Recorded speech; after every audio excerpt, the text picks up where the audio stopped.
만나서 반갑습니다, 여러분. 우리 세계 오순절 성령운동의 역사 이제 오늘이 네 번째 시간이 되겠습니다.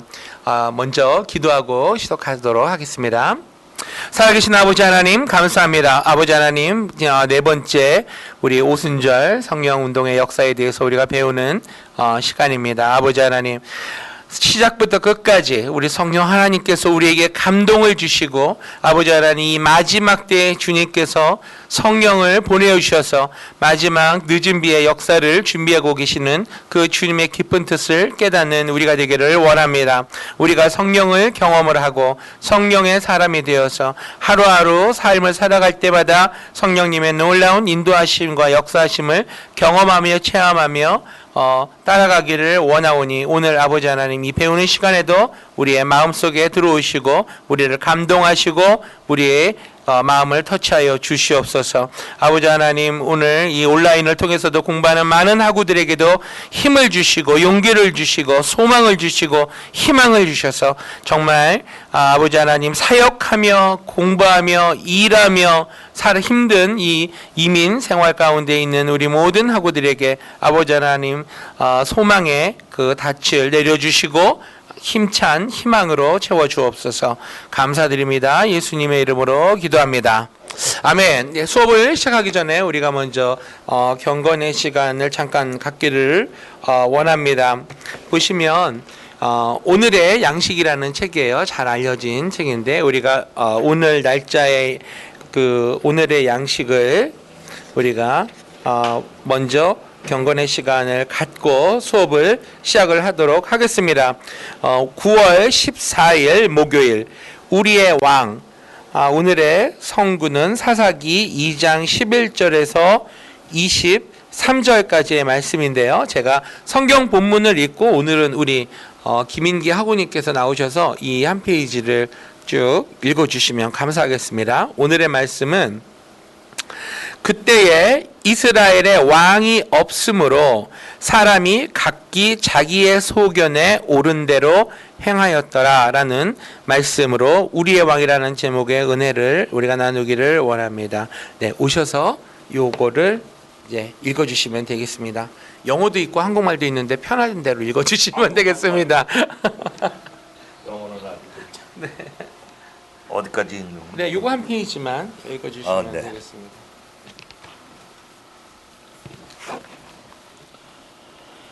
나는 상황이 내 뜻대로 되지 않자 남편에게 상처가 되는 말들을 퍼부었습니다.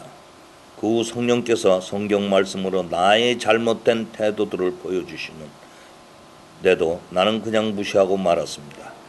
결혼 생활에 상처를 주고 하느님께 불순종하면서까지 나의 완고한 자존심을 지키는 것이 중요했을까요? 물론 그렇지 않습니다.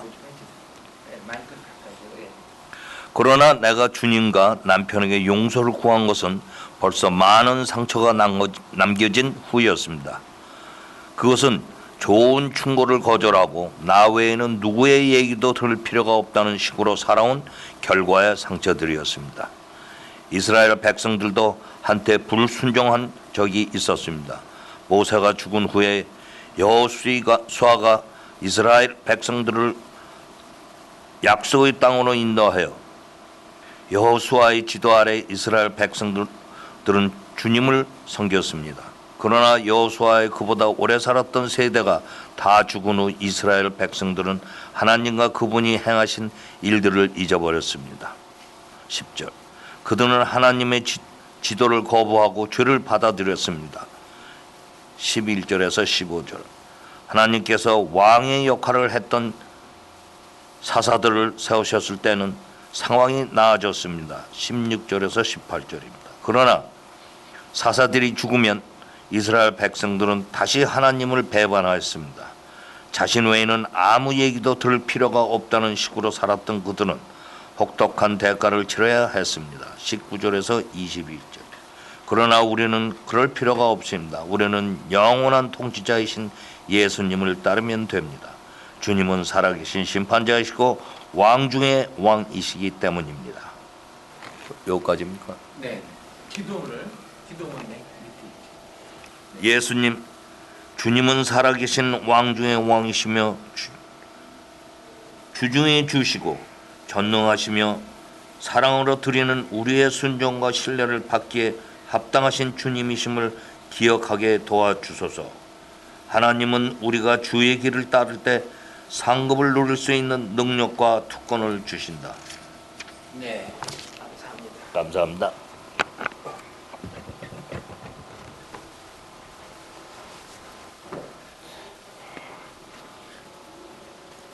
그러죠. 우리 사람들은 생각하기에 누군가가 지도자가 있어서 그 사람이 나를 대신해서 싸워주고 나를 대신해서 보호해주고 하기를 원하는 마음에서 왕을 달라고 그랬는데, 하나님이 볼 때는 하나님을 의지해야 되는 이스라엘 백성이 사람을, 다른 이방인들과 똑같이 사람을 의지해서 자기의 평안과 안락을 구하는 부분을 보면서 하나님이 굉장히 화나신 것처럼 보이지만, 저는 그것보다도 하나님이 너무 안타까워 하셨을 거다. 왜냐하면 아버지의 속마음 뜻을 모르고 자식들이 자꾸 이거 해달라 저걸 해달라 하니까 얼마나 속이 상하셨겠어요. 그런데 하나님께서는 결국 그 소원도 들어주시죠.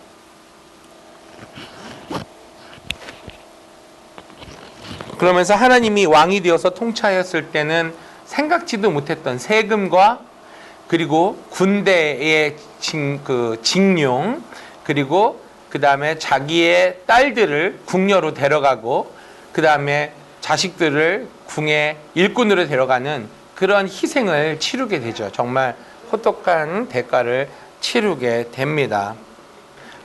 우리에게는 왕이 되신 예수님께서 오셔서 우리의 삶을 주관하시고, 중요한 거는 아까 말씀하셨듯이 살아계신 심판자로서 우리 예수님을 오늘 밝혔는데, 그 하나님의 반역하고 거역하고 하나님의 뜻에 반대하는 자들은 혹독한 대가를 치른다고 오늘 본문 말씀에서 얘기를 하잖아요. 이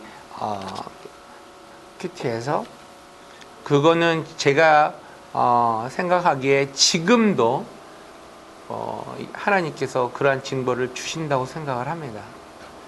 그러니까 우리가 악한 짓을 안 해서 안 하는 게 아니라 정말로 두렵고 떨리는 마음으로 하나님의 백성답게 살기 때문에 악한 행동을 안 하는 거예요. 그래서 우리는 세금 띄워먹으면 안 돼요. 세금 보고 정직하게 해야 돼요. 진짜로. 크리스천들이 그런 것을 세상 사람들이 하는 방법과 똑같이 한다면 그거는 문제가 있는 거죠. 모자라 보이고, 그리고 또 우리가 살면서 저 사람들은 바보같이 편법을 안 쓰나? 왜 고지고대로 하라는 대로 다 하지?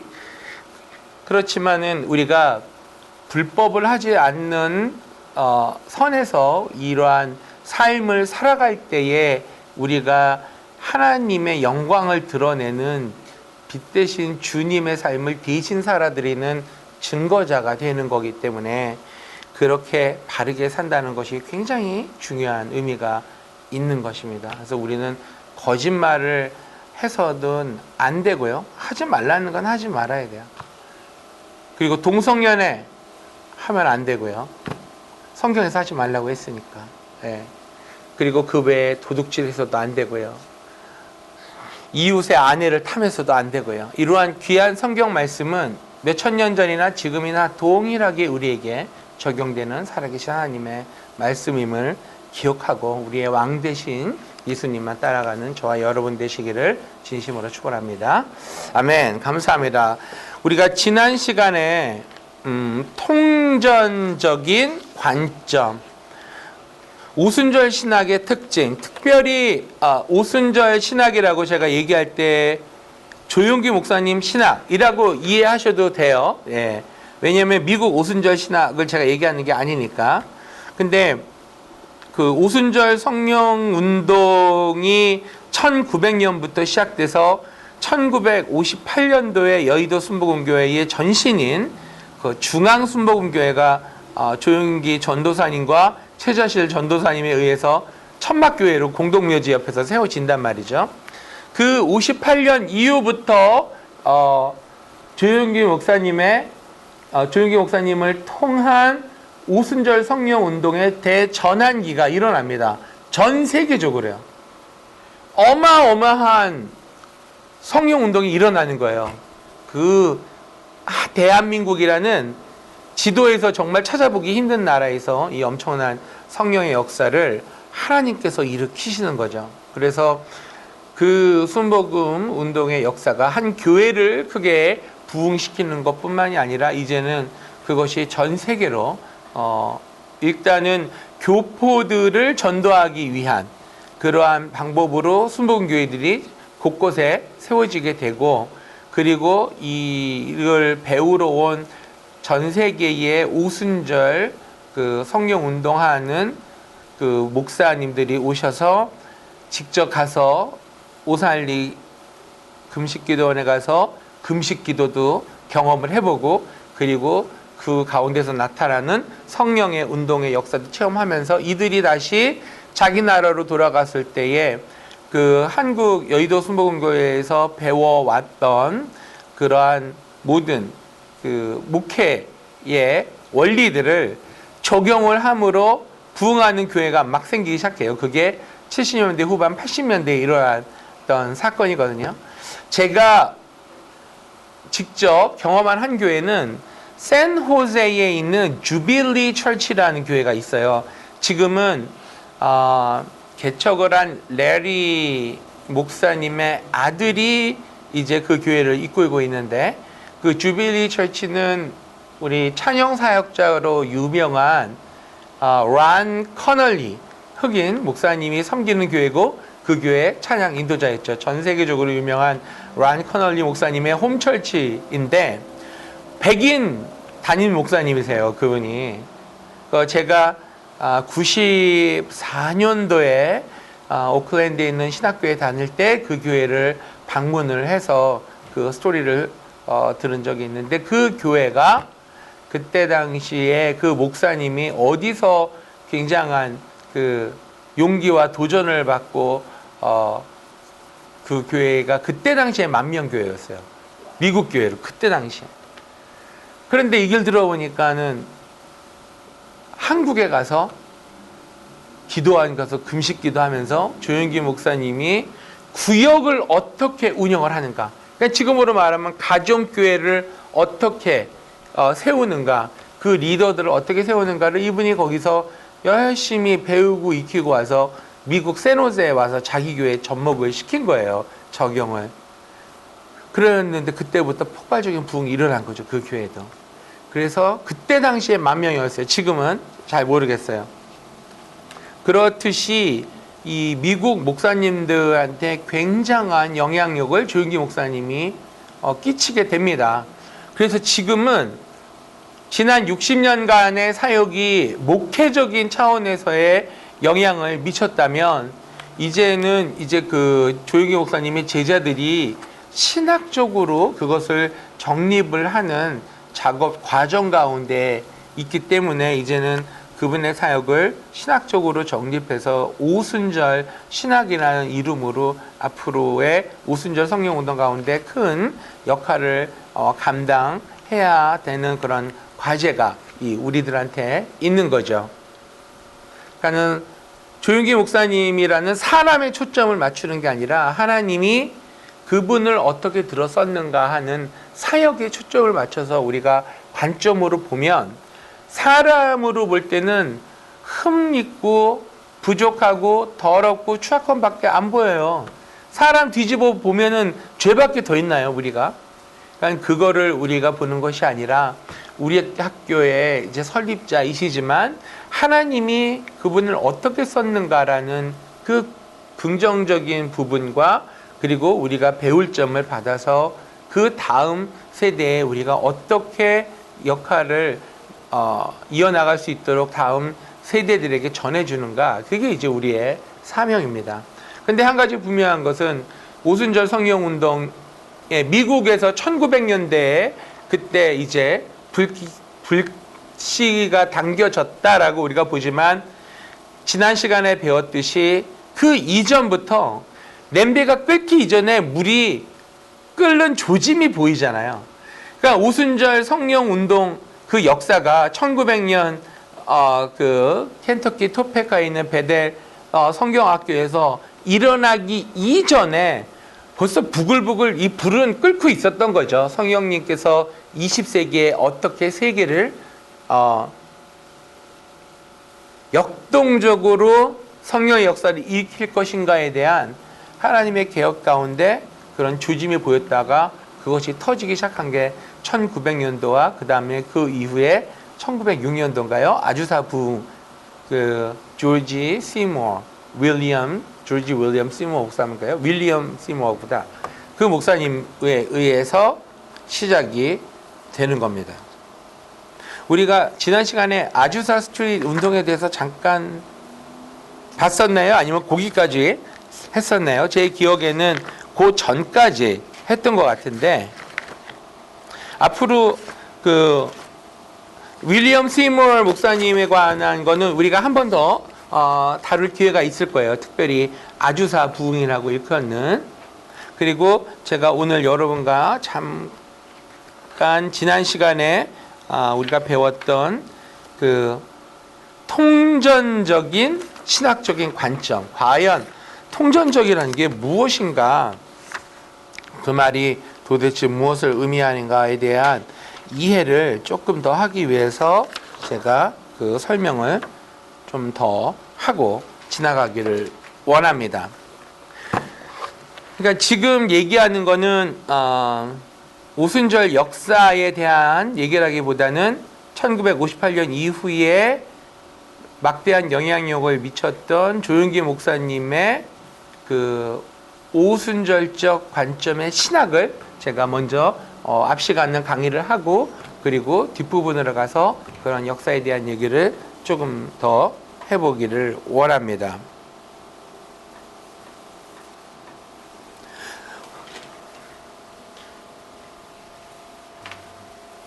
지금 우리가 직면하고 있는 이슈가 뭐냐 하면 옛날에 통일교 아시죠? 지금 돌아가셨으니까 이제 얘기를 하죠. 문선명 교주의 통일교가 어마어마한 세력을 갖고 있었잖아요. 그 중에 가장 최고의 지성인으로 뽑혔던 분 중에 한 분이 이어령 박사님이세요. 이어령 박사님이라고, 이분이 참 대한민국의 최고의 지성을 대표하는 한 분이셨는데, 이분의 따님이 여기 세리토스에서 사셨었어요, 옛날에. 근데 이분의 따님이 변호사하면서 그 따님이 거듭난 신자로 은혜를 받고 주님의 복음을, 변호사로서 주님의 복음을 전하다가 암으로 세상을 떠나게 돼요. 최근에 몇 년 전 얘기예요. 그러면서 그 딸의 삶을 보면서 이분이 하나님이 살아계시구나, 내가 믿어왔던 통일교 이거는 잘못된 것이었구나를 깨닫고, 그분이 회심을 해서 마치 사울처럼, 바울처럼 회심을 해서 그 온전한 그 크리스천으로 되시면서 지은 책이 이 책이에요. 여러분 읽으셨을 거예요.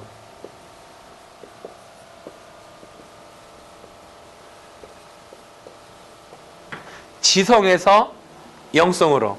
그냥 굳이 뭐 영어로 표현을 한다면 From Intelligence to Spirituality, 그렇게 되겠죠?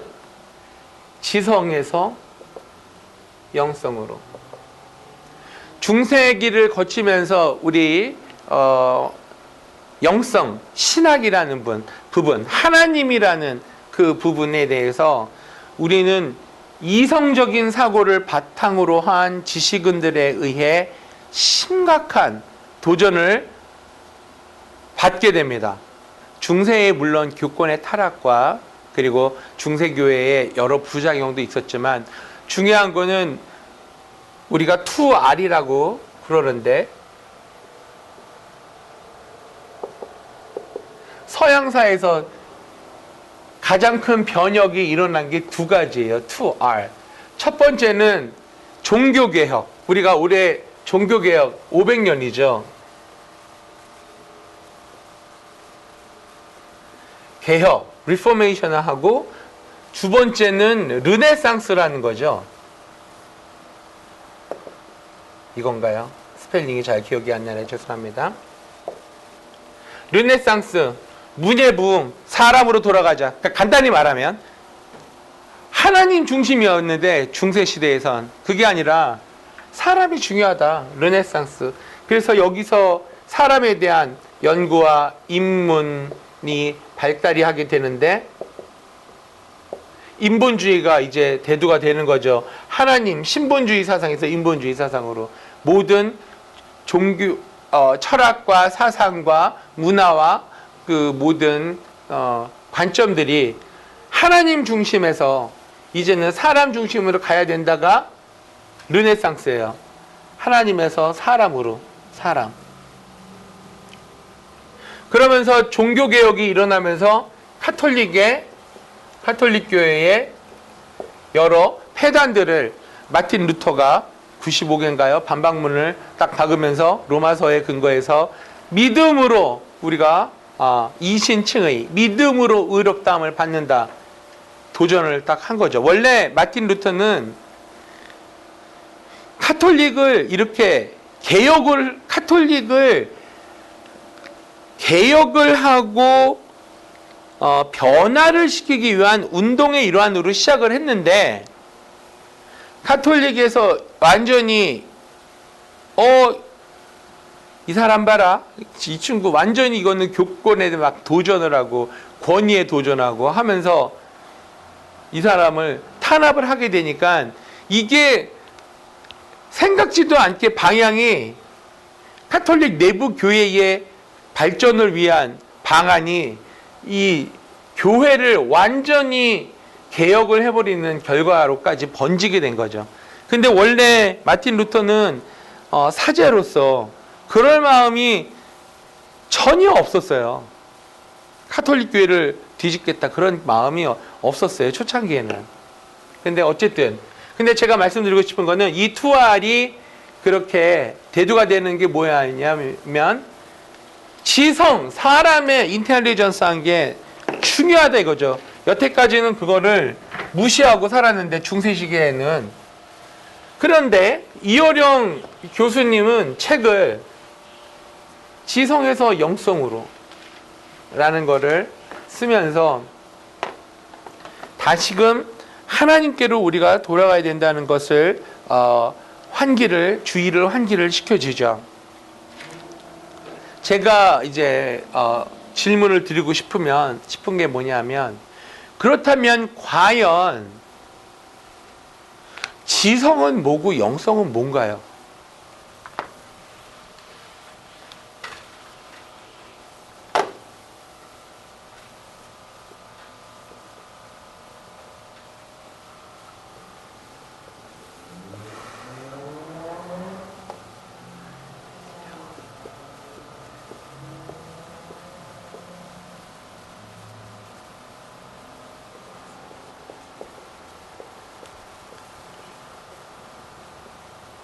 자, intelligence하고 spirituality.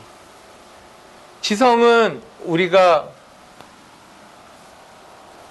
쉽게 생각을 해보죠. 뭐가 지성인가요? 사람의 네, 지식과 네, 그렇죠. 예, 우리가 가지고 있는 지식이라든지, 그죠? 그리고 우리가 뭐 가지고 있는 학문적인 백그라운드든지, 뭐 우리의 뭐 통찰력이든지, 우리가 잠재적으로 가지고 있는 하여튼 우리 인간이 사고하고 판단하고 행동할 수 있는 모든 것을 지성으로 표현을 한다면 영성이라는 거는 뭔가요? 영성이라는 거는 그렇죠. 이거는 쉽게 먼저 이거는 사람에게서 찾는 거고 영성은 하나님으로부터 네, 나오는 거를 우리가 찾아보는 거죠. 이제 영성이라는 정의에 대해서도 굉장히 많은 데피니션이 있지만 우리가 이해하기 쉬운 방면으로 생각을 해보는 거예요. 그래서 일단은 이렇게 이해를 하죠. 사람 중심과 하나님 중심으로 우리가 생각을 하는데, 왜 문예부흥, 르네상스가 왜 일어났을까요? 왜 인간들이 중세교회, 카톨릭교회에 반박하고 그러한 사상의 그러한 혁명을 일으켰을까요? 네? 종교의 탄압? 나는 탄압도 있었고요. 그 예를 들면은 무조건 이쪽이 옳다는 거죠. 뭐든지 여기가 옳다는 거예요.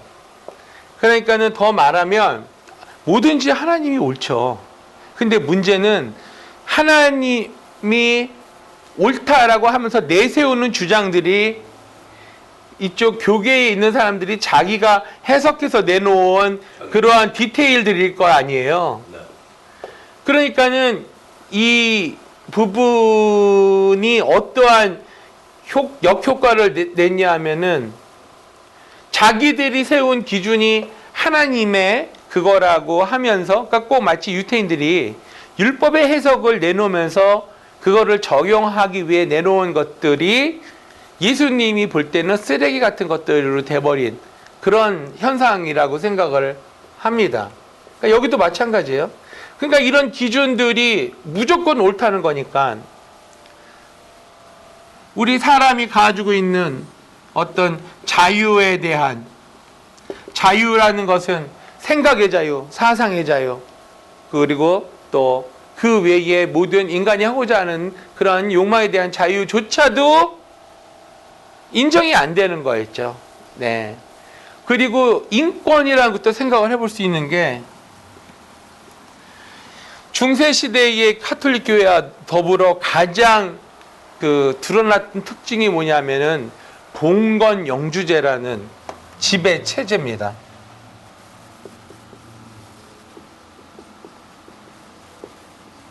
이게 무슨 말이죠? 봉건 영주제. 성이 있으면 뭐 이렇게 성이 있다고 쳐요. 성의 주인이 이 동네를 장악을 하잖아요. 나머지는 우리가 뭐라고 불렀어요? 농노. 여기는 영주.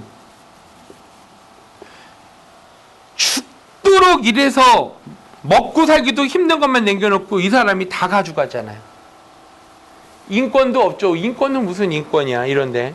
노예가 무슨 인권이에요. 짐승처럼 일만 하는 거지. 희망도 없죠. 그리고 종교, 하나님의 말씀은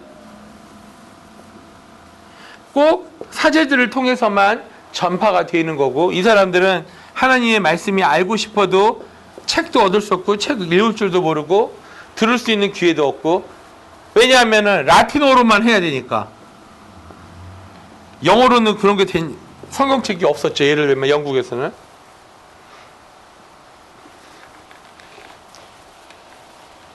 조금 극단적으로 설명을 해드리면, 모든 게 하나님의 법이 이러니까 너희들은 복종해, 이렇게 되는 거예요. 근데 그게 하나님의 법이 아니죠. 로마 카톨릭 자기네들이 만들어낸 법이죠. 예. 그러니까는 사람들이 이대로는 못 살겠다. 그러니까 종교가 지배를 함에 있어서 잘못 통치를 하게 되니까 이런 현상이 일어나는 거예요. 인간들이 못 참는 거예요. 예. 그러면 성경은 어떻게 얘기를 하느냐, 만약에 두 가지를 놓고 볼 때, 이제 여기서 우리가 서양 철학에서 말하는 이원론이라는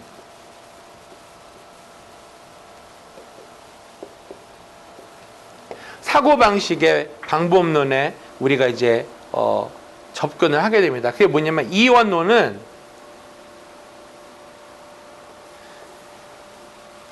A와 B라는 어떠한 대립되는 것이 있을 때 이거야 이렇게 가는 거예요. 딱 두 가지 중에 결정을 하는 거예요. Yes냐 No냐. 둘 중에 하나 결정을 해라. 이제 서양 철학에 대두되는 게 이원론적 사고가 주된 틀이에요. 뭐가 있을까요? Yes와 No가 있고 또 두 가지로 이원론으로 대비되는 것들이 뭐가 있을까요?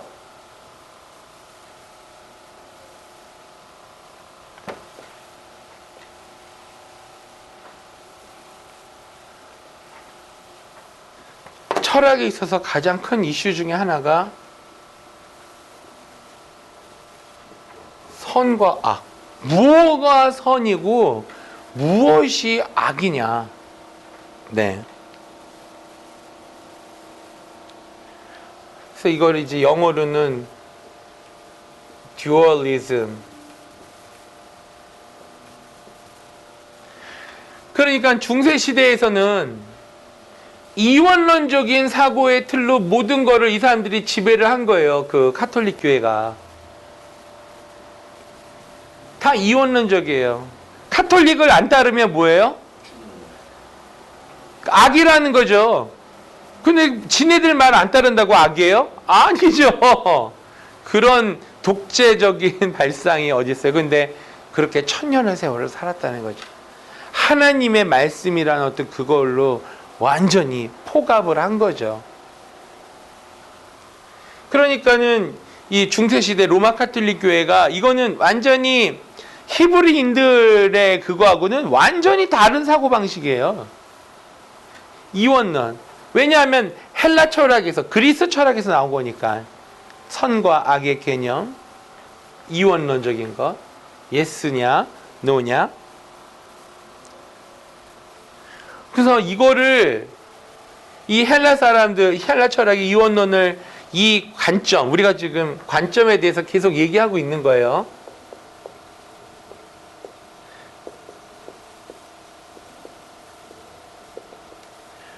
오순절주의자들의 우리 관점 가운데 세상의 관점들은 이래 왔다는 거죠. 이게 왜 문제가 되느냐?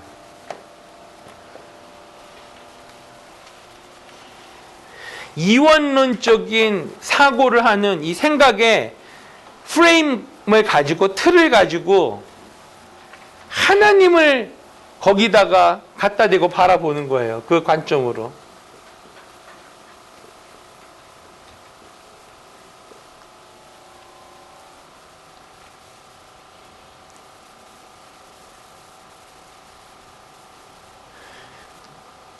그 중에 논쟁을 하나 제가 예를 들어볼게요.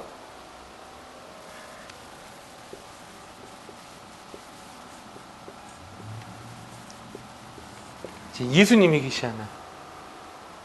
제가 질문을 해볼게요. 이원론적인 사고의 틀로 그때 당시 사람들이 질문을 던지는 거예요. 서양 사람들이. 예수님이 죄송합니다. 제가 이게 뮤트가 안 됐네요. 알람인 것 같아요.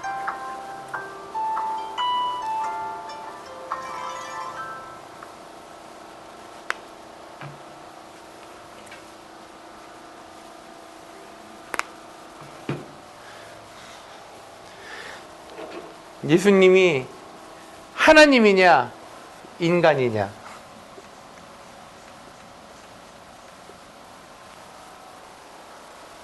뭐예요? 본인의 해석은 어떤 거세요? 본인이 이해하는 예수님이 하나님일까요? 인간일까요? 저는 하나님이라고 보는데 네. 인간이 아니고. 인간이 아니죠. 그러면 이제 두 번째 질문을 드릴게요.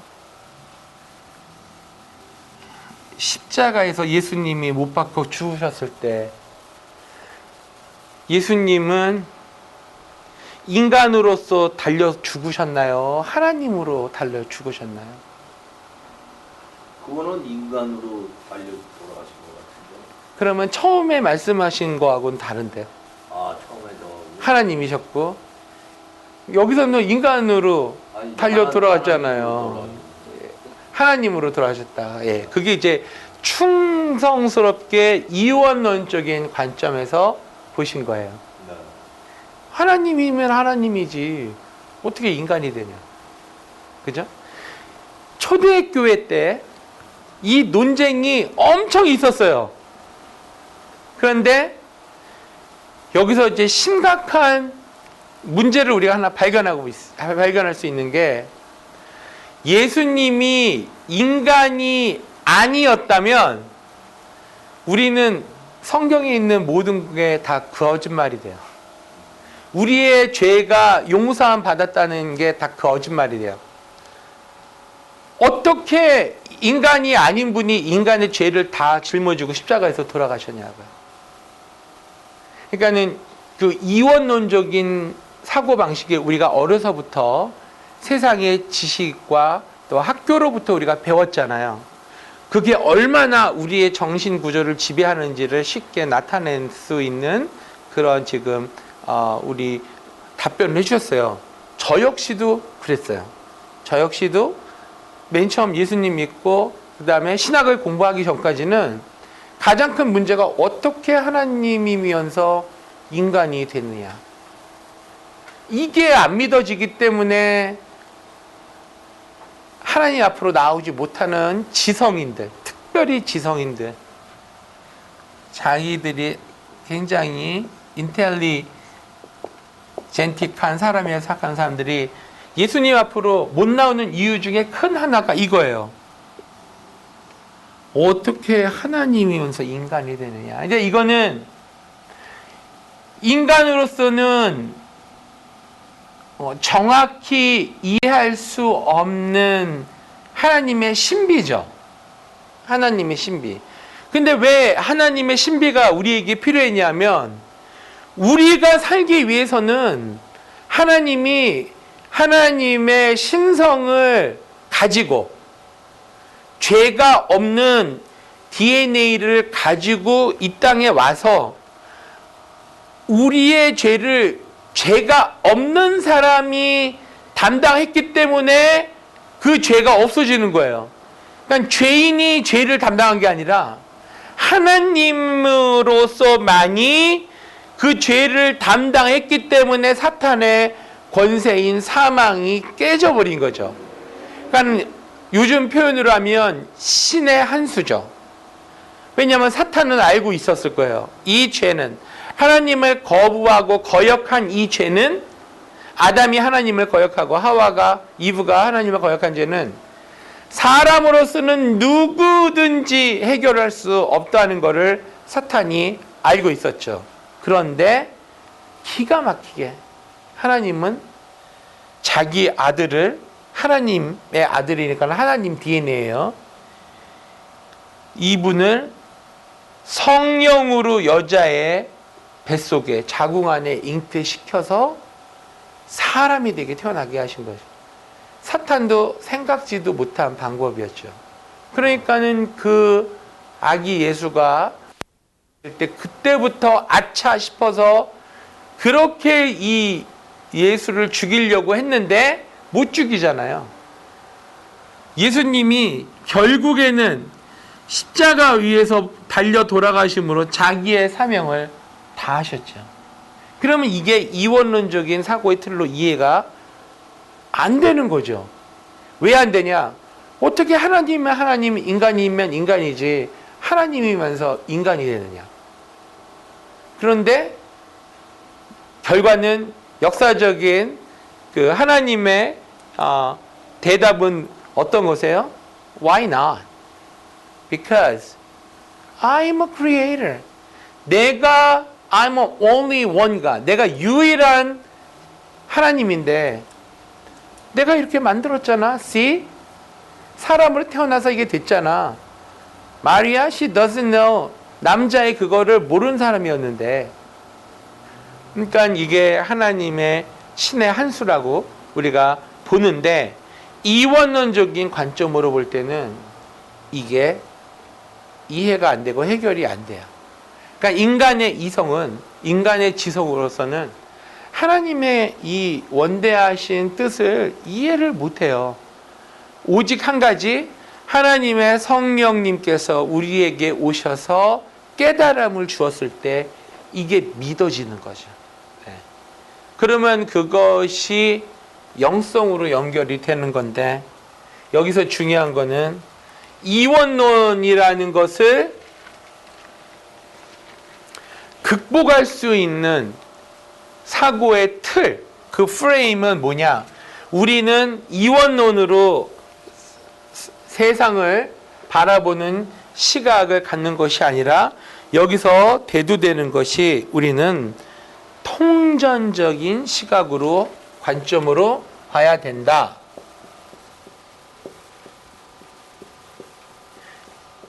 한국의 김명용 박사님, 장로교 신학교 쪽이신 걸로 제가 기억을 하는데, 그분이 이거를 한국적인 용어로 해석을 하셨고, 신학적인 그런 해석을 해서 책을 내셨어요. 그게 뭐냐면 바로 이 책이에요. 온 신학의 세계. 이 온 신학이라는 것이 우리 한국 순수한 우리나라 말이잖아요. 온. 뭐 모든 이란 뜻도 있고요.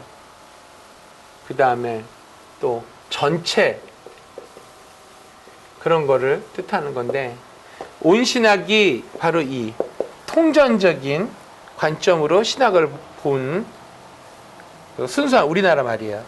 그래서 우리 기독교적 관점은 통전적인 시각으로 돼야 된다라는 게 오순절 신학자들, 오순절주의자들, 더 구체적으로 얘기해서 조유기 목사님의 관점이 이거였다는 거예요.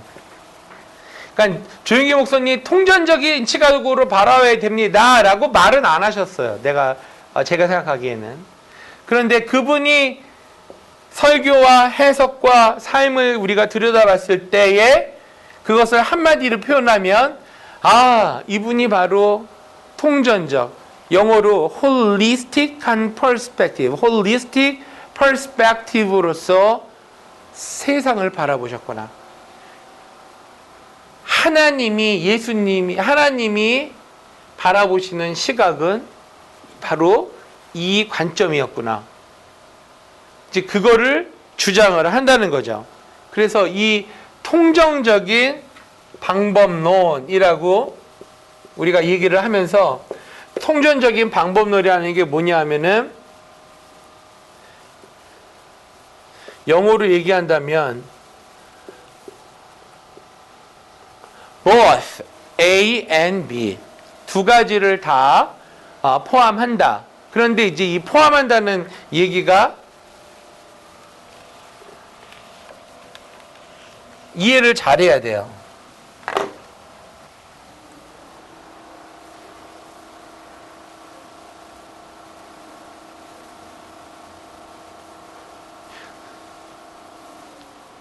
어떠한 두 가지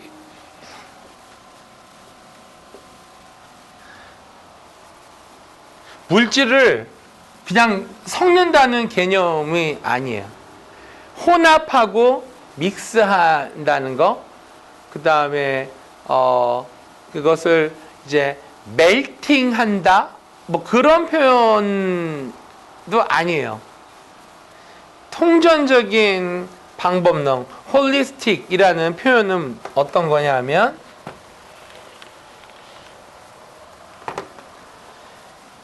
하나님의 영성 안에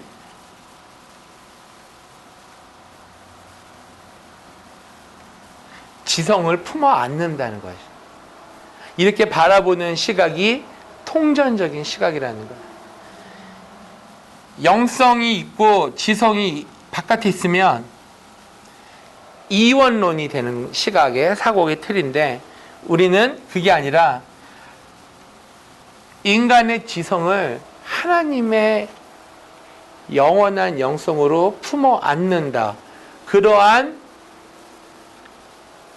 관점으로 하나님을 바라보고 예수님을 바라보고 성령님을 바라보고 그리고 성경을 바라보고 성경의 모든 역사를 바라보고 우리의 사람을 인간 세상을 그 시각으로 우리가 바라봐야 된다. 이게 통전적 방법론이에요. 근데 말이 좀 어려워서 그렇지 쉽게 예를 한번 들어보면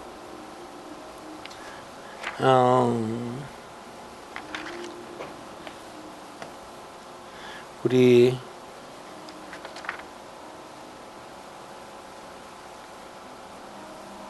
성경 말씀에 예수님이 그 표현을 하신 말씀이 요한복음에 나와요. 우리가 잘 아는 비유인데 그거를 제가 한번 들어볼게요.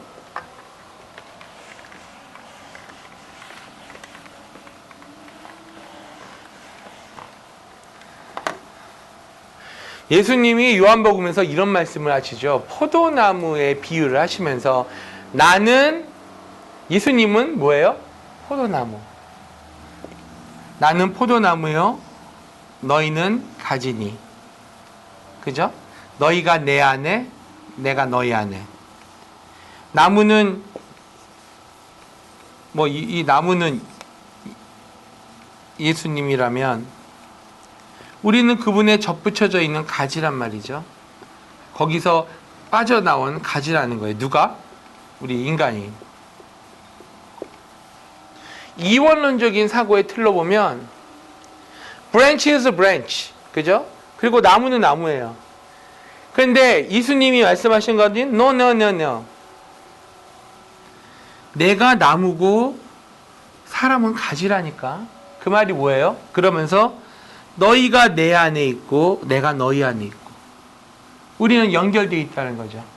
예수님의 이 모든 진액이 우리에게도 오고 우리의 진액도 예수님과 연결되어 있고. 이 말이 뭐예요? Both A and B라는 거죠. 그러니까는 우리가 성경을 바라보는 우리 시각도 예수님의 시각으로 통전적이어야 된다라는 게 오순절주의자들, 특히 조윤기 목사님 제자들이 발견해낸 조윤기 목사님의 관점이었다라고 이제 정리를 지금 하고 있는 거예요. 네.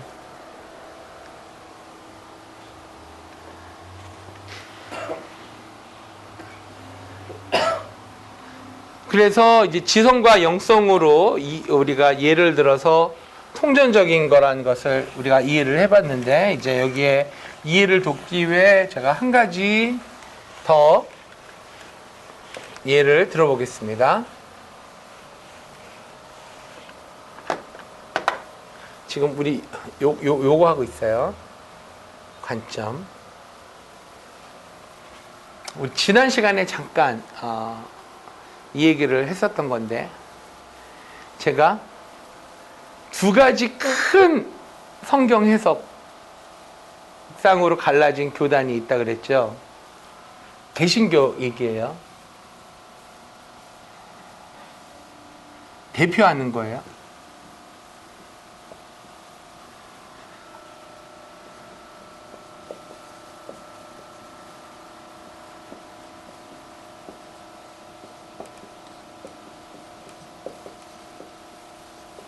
캘비니즘 그리고 웨슬리언이즘, 그 신학의 가장 큰 차이를 이제 우리가 말을 했어요. 가장 큰 것 중에 하나가 뭐였다고요?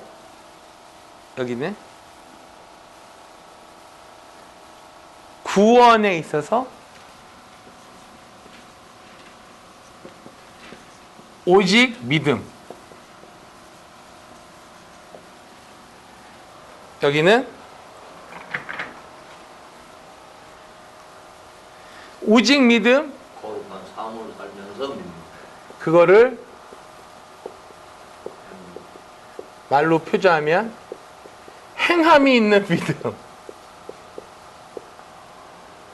성경은 뭐라고 얘기한다고요? 성경 어느 쪽이 맞아요? 로마서에 의하면 로마서에 뭐라고 돼 있어요? 오직 그렇죠. 야고보서에는 뭐라고 적혀 있을까요? 행함 있는 믿음. 아니 아직 아니고. 예, 근데 이제 야고보서 우리 한번 볼까요? 찾아볼까요? 야고보서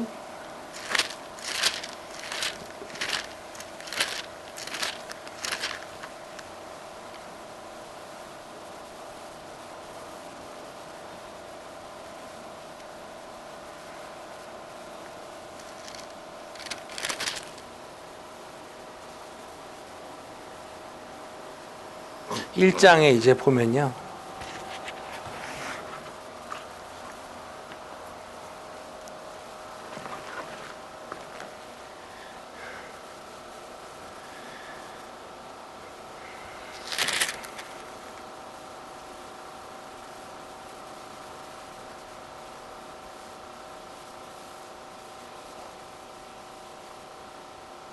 우리 1장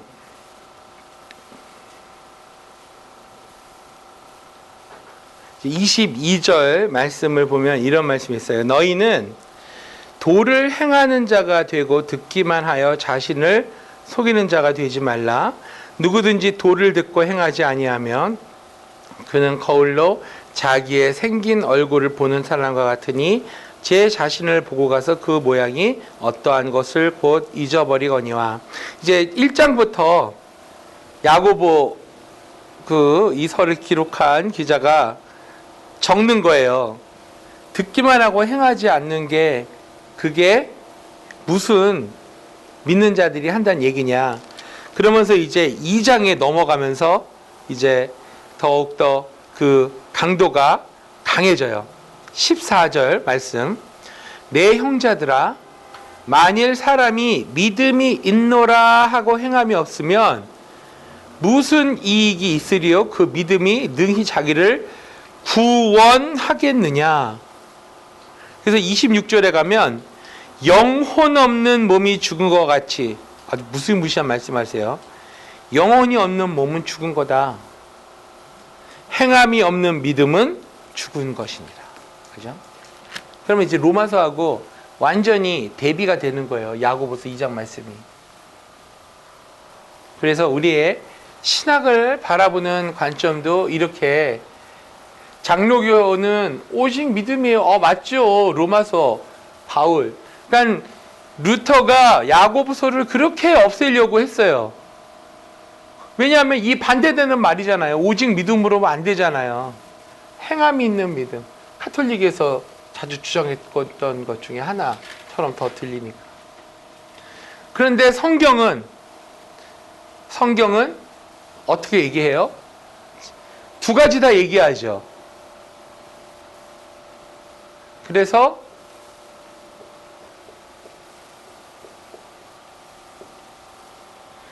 이 두 가지가 다 맞다니까요.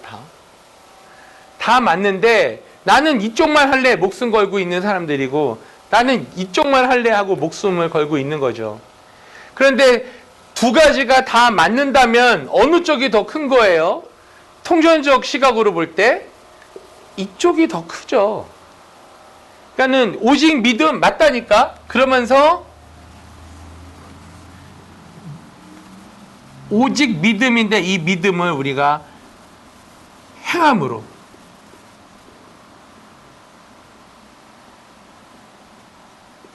구원을 이뤄나가자. 그러니까는 결국은 성경이 어떤 관점이에요? 통전적인 관점이죠. 홀리스틱, 전체를 다 포함을 하고, 이 두 개를 믹스한 것도 아니에요. 행함은 행함이고 믿음은 믿음이에요. 그런데 그것을 서로 품어 안으면서 가는 거죠. 믹스가 되는 게 아니라 이게 통전론적 관점이다.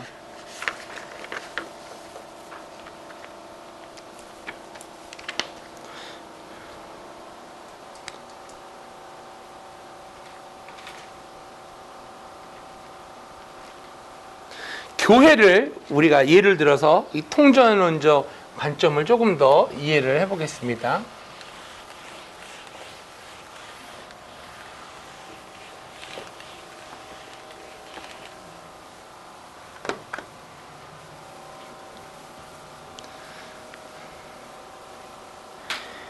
교회의 특징을 우리가 보면 교회의 특징이 뭐죠?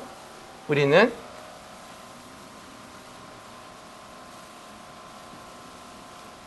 예수님을 교회의 머리 삼아서 우리는 하나죠. 네.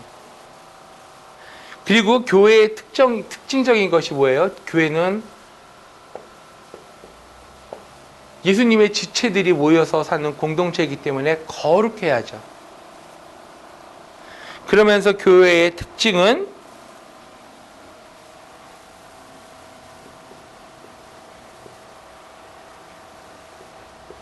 여기서의 캐톨릭이라는 의미는 범우주적인, 그 다음에 공교회로서의 캐톨릭을 말하는 거예요. 그 구약 우리의 캐톨릭 교회가 아니라 범우주적인 의미로서의 우리는 교회죠.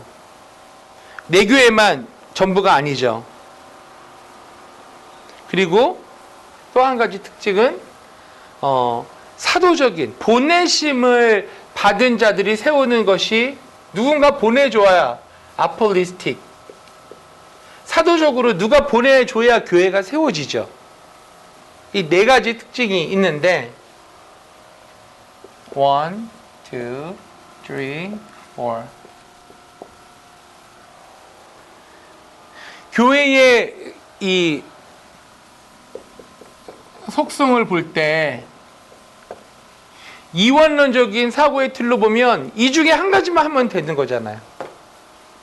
근데 그게 아니라 교회의 구성도 우리가 통전적으로 우리가 이 속성을 봐야 된다는 게, 교회는 하나이지만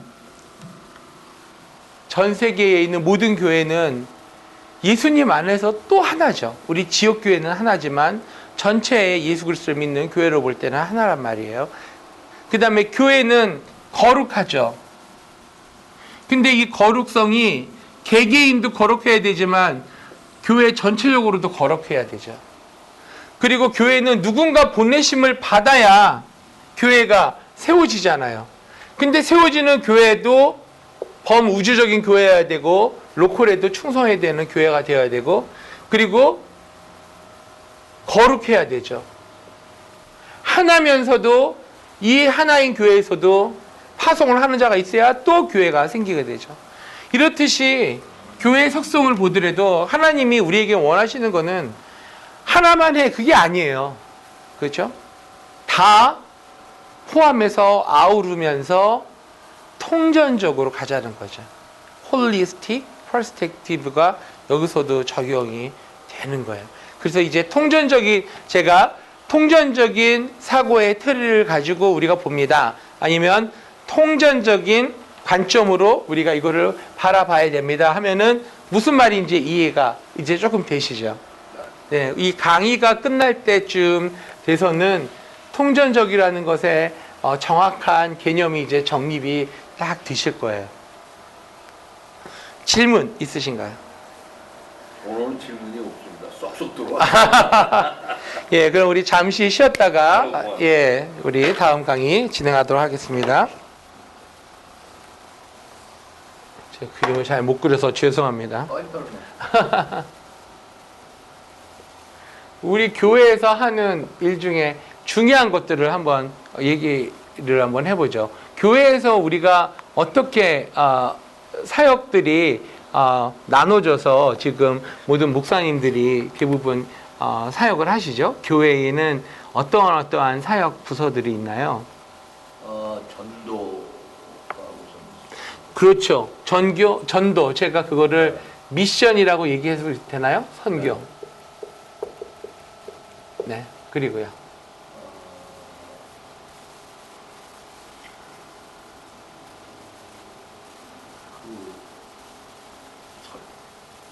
전도와 설교는 좀 다르죠? 다르죠. 주일학교는 있나요? 교육부.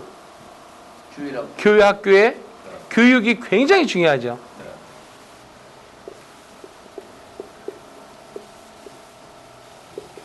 에듀케이션. 그 다음에 두 가지 큰 게 있어요. 교회를 이루고 있는 요소 중에. 예배. 도네이션도 들어가고. 예. 예배는 물론 예배. 제일 중요해요. 제일 중요하죠. 예배, worship. 그 다음에 중요한 게 또 한 가지 있어요. 기도, 기도.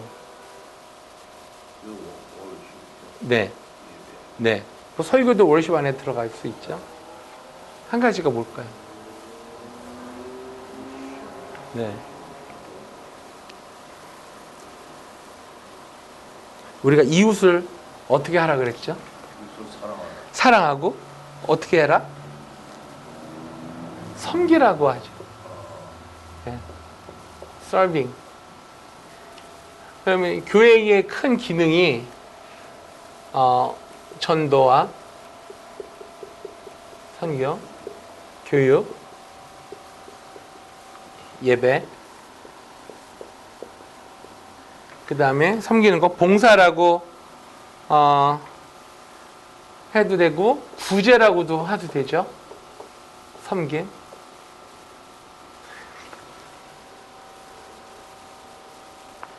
헬라어로 이제 영어 표현으로 쓸게요. 캐리그마. 그리고 교육은 디다케.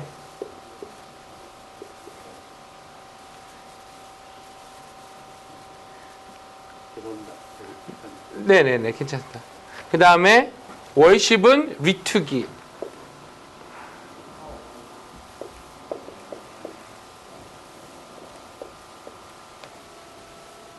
특이야. 서빙은 디아코니아. 그래서 교회가 이 네 가지 기능을 이렇게 바퀴에 연결되어 있는 것과 같이 연결이 되어서 통합적으로 이루어질 때에 교회의 기능을 할 수 있는데,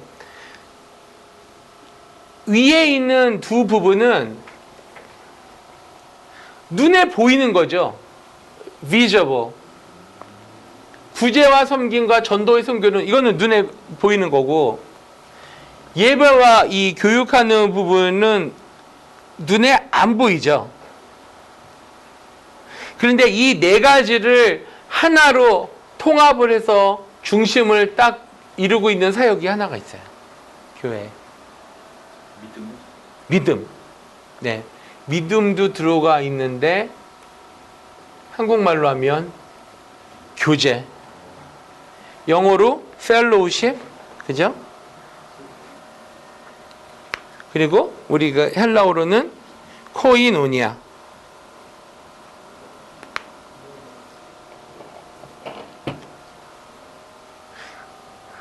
그래서 교회가 이 중에 한 가지만 집중적으로 잘 하지만 이 네 가지 기능을 다 하면서 강력한 펠로우십으로 연결되어 있을 때 강한 교제가 되는 거죠. 교회가 되는 거죠. 그 말을 한마디로 우리가 나타내는 게 통전적인 교회 기능입니다. 이렇게 표현을 하는 거예요. 그러니까 어느 개별적인 것 하나만 강조되는 게 아니라 통전적으로. 그래서 이제 조영기 목사님의 순복음으로 이제 이거를 가지고 들어왔을 때 어떻게 통전적인 사역을 하셨느냐? 바로 그게 나타나 있는 게 우리가 지난 시간에 배웠던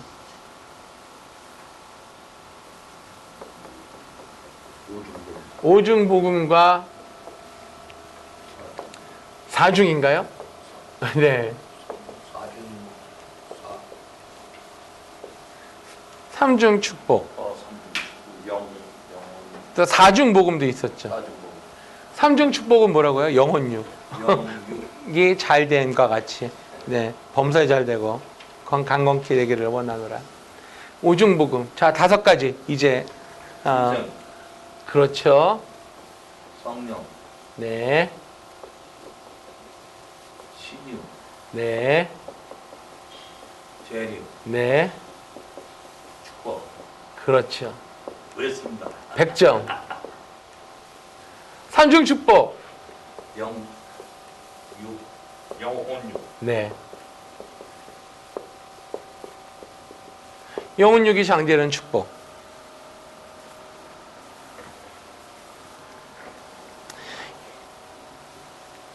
세 가지는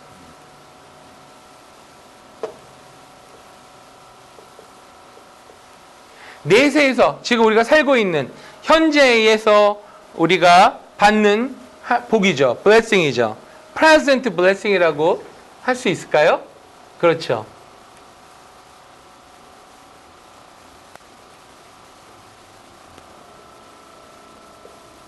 그러면 예수님의 다시 오심과 그리고 이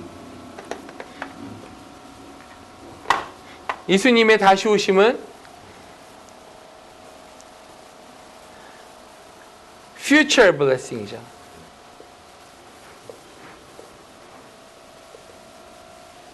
그런데 이 축복의 복음은 현재 일어날 일과 앞으로 일어나는 것을 연결을 시켜주죠. 다 복된 일이로.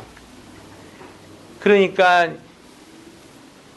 성경을 5가지, 예수님을 5가지로 또 다른 교대에서는 5가지로 보고 하는데 성경을 5가지의 큰 복음으로 바라봤을 때 이 또한 통전적인 복음이다. 그렇게 설명이 되는 거죠.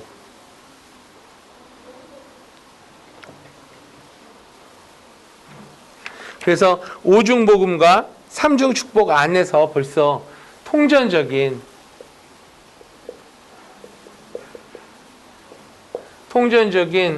관점이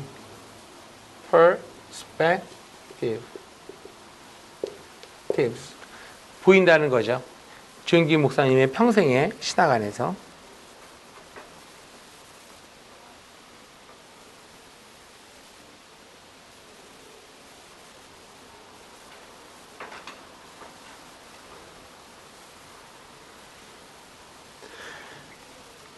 이제 우리가 나중에 한 4주 정도를 집중적으로 이거를 좀 이제 우리가 배울 거예요. 이 부분 조영기 목사님의 이제 요거를 기본으로 한 4차원 영성의 신학에 대해서 우리가 이제 배우겠지만은 지금은 이제 계속해서 오순절 운동의 어떤 그 유래와 그리고 1960년대 이후에 조영기 목사님의 오순절 운동 안에서의 신학과 관점과 그리고 그 사역에 관한 것을 우리가 같이 지금 보고 있는 건데요.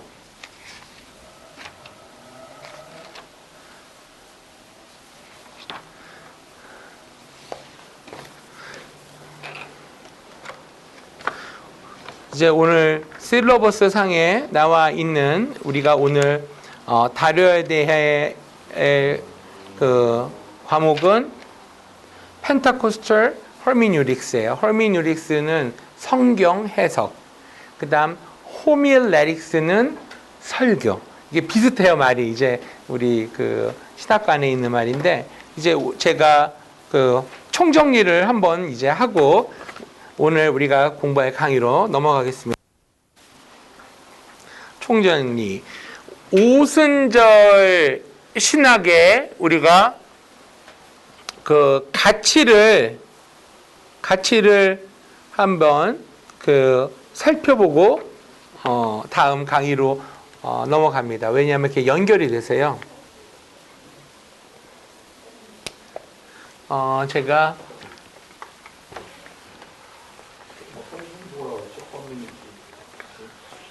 허미뉴릭스 그다음에 호밀레릭스.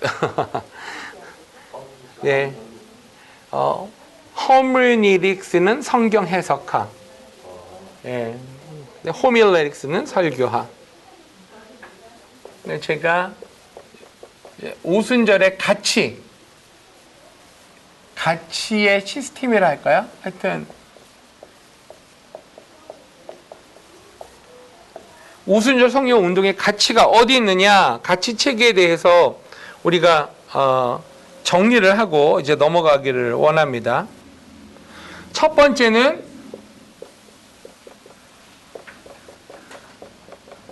오순절은 통전적인 가치 체계를 가지고 있다. 그러니까 이게 전인 구원,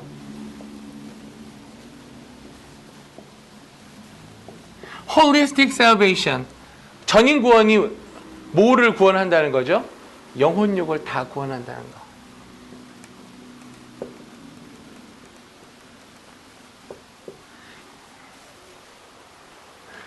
영지주의, 초대교회에 나왔던 이단 중에 하나죠. 영지주의는 뭐예요? 영혼만 구원된다는 그런 이해죠. 그러니까는 이 땅에서 육체를 마음껏 놀려도 된다는 거죠. 허랑방탕하게 살아도 되고 정말 쾌락을 쫓아 살아도 된다. 왜냐? 영혼이 천국 가면 되니까. 그런데 천만의 말씀, 성경은 영혼육의 구원을 전부 다 말씀하고 계시다. 우리가 그거를 믿는다가 오순절 밸류 시스템, 가치를 믿는 거예요. 두 번째, 그러니까 이러한 부분들은 다른 교단에 해석하는 것과 이제 구별되는 해석의 관점이라고 볼 수 있죠.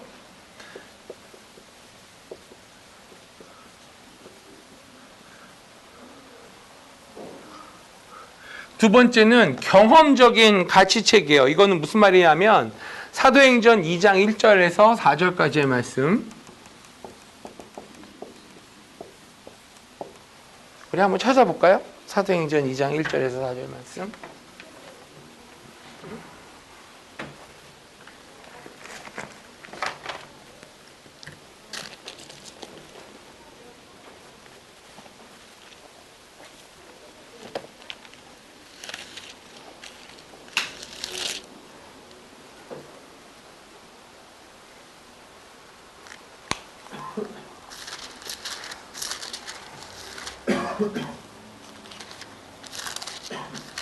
사도행전 2장 1절에서 4절까지의 말씀 우리가 같이 한번 보기를 원합니다. 자, 오순절 날이 이미 이름에 저희가 다 같이 한 곳에 모였더니 후련히 하늘로부터 급하고 강한 바람 같은 소리가 있어 저희 앉은 온 집에 가득하며 불의 혀같이 갈라지는 것이 저희에게 보여 각 사람 위에 임하여 있더니 저희가 다 성령의 충만함을 받고 성령이 말하게 하심을 따라 다른 방언으로 말하기를 시작하니라. 여기서 강조하고 있는 것이 뭐죠? 성령은 받아봐야 한다는 거죠.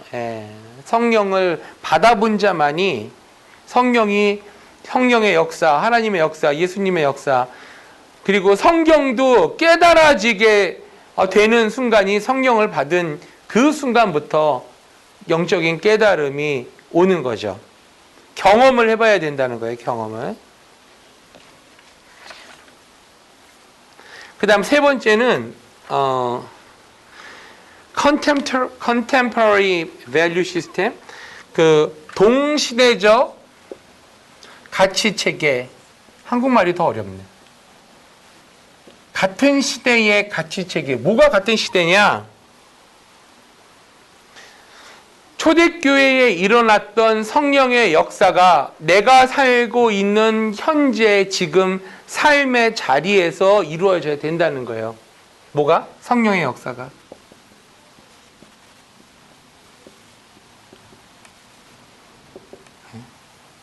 이제 삶의 자리라는 표현은 자유주의 신학하는 학자에 의해서 먼저 나온 지센 리벤이라는 독일어인데요. 그거는 이제 다른 시간에 배울 기회가 있으실 거예요. 어쨌든 그거까지만 아시고. 네 번째는 언어적인 가치 체계. 언어적이라는 게 뭐예요? 방언.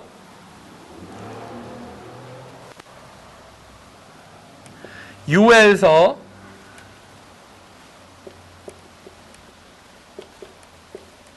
2장 28절에서 32절 말씀. 핵심 내용은 내가 말세에 나의 남종과 여종에게 내 영을 부어주리니 자녀들은 예언할 것이요 청년들은 환상을 보고 아비들은 꿈을 꾸리라. 주의 영이 임하면. 근데 거기에 예언할 것이요. 그 말은 언어적인 가치체계. 오순절의 밸류 시스템의 중요한 요소가 언어, 방언, 말함에 있다. 그거를 강조하는 거예요. 그 다음 5번째가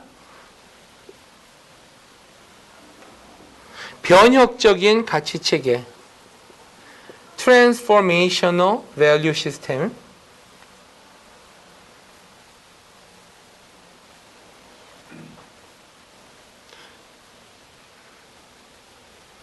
뭐가 변혁적이냐? 이제 우리 베드로의 예를 들어볼게요. 베드로가 예수님을 따라다닐 때만 하더라도 그 성전 미문에 앉아있는 안전뱅이, 36년 된 안전뱅이였나요? 안전뱅이가 예수님이 성전 미문을 왔다 갔다 하셨을 때 앉아 계셨을까요? 아니면 없었을까요? 앉아 있었을까요? 그렇죠. 30여 년 됐으니까 계속 거기 앉아 있었어요. 근데 예수님이 그 사람을 안 고쳐줬어요. 그런데 예수님이 승천하시고 사도 베드로와 요한이 마가다락방에서 성령 세례를 받고 방언 말함의 경험을 한 이후에 그 성전 미문 앞을 지나가는데 안지베이가 구걸을 하잖아요. 그러니까는 베드로가 하는 말이 내가 가진 건 없지만 내가 있는 곳으로 너에게 이르노니 곧 나사렛 예수의 이름으로 일어나 걸어라 했더니 어떻게 돼요? 걸었겠죠가 아니라 걸었죠. 너무 신나서 춤까지 췄다 그랬어요. 그 베드로의 삶을 보면 예수님 만나기 전과 예수님을 따라다녔던 그 시기와 예수님이 승천하셔서 성령을 부어주신 이후의 삶이 완전히 변했죠. 예. 물론 성령 받기 전에 베드로는 어떤 모습이었어요? 예수님 배반하고 도망갔잖아요. 3번이나 부인했잖아요. 그러던 베드로가 마지막에는 목숨까지 바치고 전승에 의하면 십자가에 거꾸로 매달려서 죽어가면서 끝까지 순교의 길을 가게 되죠. 왜 거꾸로 매달린 줄 아세요? 우리 예수님이 이 십자가에 못 박혀 돌아가셨을 때 이렇게 돌아가셨는데 어찌 나 같은 존재가 예수님과 똑같이 이루고 죽겠느냐. 그러니까 자기는 거꾸로 죽었다는 그런 전설이 있었어요. 전승이죠, 전승.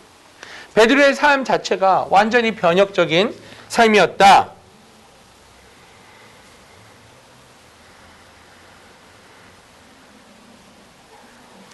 그 다음에 이제 6번째 특징적인 게 문화적인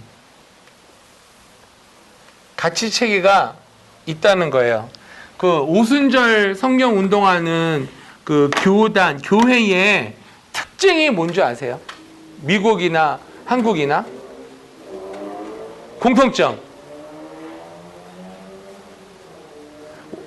순복음교회와 미국 오순절교회, Assemblies of God이나 Foursquare나 뭐 Christ for the Nation이나 Church of Christ나 공통점, 교회들의 공통점. 첫 번째, 문화적인 가치 체계 중에서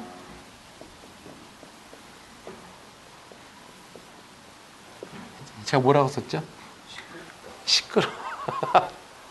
막 박수치고 찬양하고 엄청 시끄러워요. 그리고 막 뛰고 춤추고 그런 게 장로교회와는 너무 다르죠. 막 땅바닥에 굴르는 사람도 많고 그렇잖아요. 이런 것처럼 특별한 문화적인 그런 가치체계가 참 남달라요. 찬양도 박수치면서 하고 퍼쩍퍼쩍 뛰면서 하고, 그죠?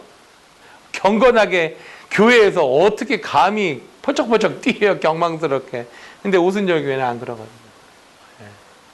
흑인들이 하는 건 전부 오순절 교회네. 가깝죠. 그렇죠. 그렇죠. 근데 흑인들은, 오순절 그 운동에 가까운데 또 흑인 교회는 남침례교도 보수적인 교회도, 그들의 그 블랙 가스펠이라는 그 문화적인 그 가치는 또 다르죠. 거기는. 감리교도 흑인교회는 굉장히 뜨겁죠. 예. 근데 오순절은 하여튼 시끄럽다니까요. 속된 표현으로 시끄럽고 좋은 말로 하면 다이나믹하다. 좋은 말로는 역동적이다. 다이나믹하다. 살아있다. 근데 그 문화적인 그런 가치가 조금 그렇게 구별이 됩니다. 그래서 이 부분은 제가 볼 때는 한국이나 미국의 오순절 성경 운동하는 교회나 이거는 공통적인 가치 시스템인 것 같아요. 네. 그래서 이런 공통적인 것에 동의를 하면 오순절 성경 운동하는 그런 오순절주의자라고 우리가 설명을 할 수가 있죠.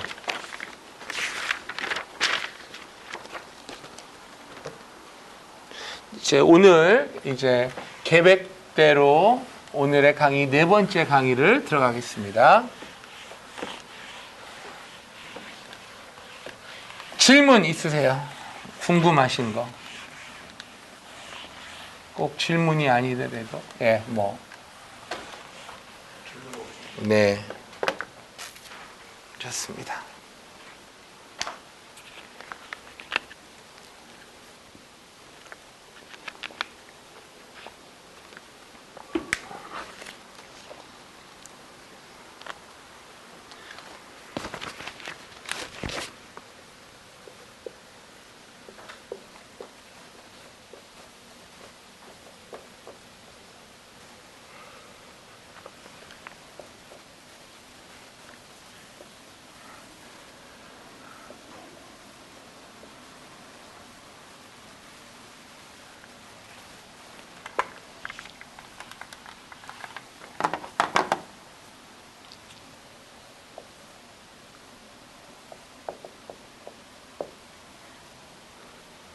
우리 교재에 보면 펜타코스털 허메뉴틱스에서 서론 부분에 뭐라고 이렇게 적혀져 있냐면 휴즈라는 레이 휴즈라는 분이 오순절의 목적을 정의를 했어요. 뭐라고 했냐면 봉사를 위한 장비를 마련해주고 소명을 위한 접학성 그리고 세계 복음화의 과제를 위한 능력 부여를 마련해 주는 것. 오순절의 목적이 봉사를 하고 그리고 부르심에 대한 그러한 적합성과 복음 증거를 위한 그러한 능력의 부여를 마련해 주는 게 뭐다? 오순절 운동이다. 그러면서 이 말에 우리가 중심을 두고 관점을 두고 오순절주의의 성경 해석학적 관점이 무엇이냐? 성경 해석, 성경을 바라보는 관점이 어떤 것인가 했을 때 거기에 첫 번째 나오는 게 봉사와 소명 그리고 선교를 위해, 이 말이 중요해요. 선교를 위해 본문, 텍스트와 성경 본문과 상황, 컨텍스트에 대한 통전적 인식을 필요로 한다. 이게 말 한마디 한마디가 이게 의미가 있는데요. 보세요.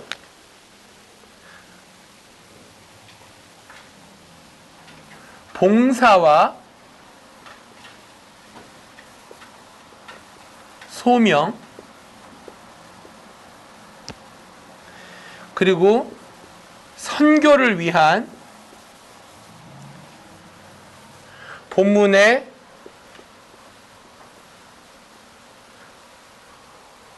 본문과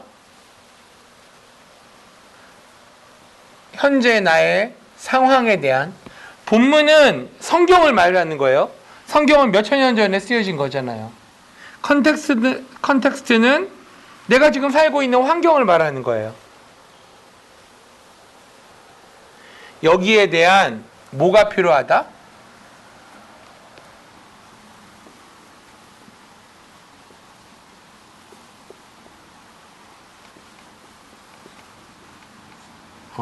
통전적 인식이 필요하다. 이게 우리 오순절주의자들의 특징이라는 거죠. 성경 해석학적 특징.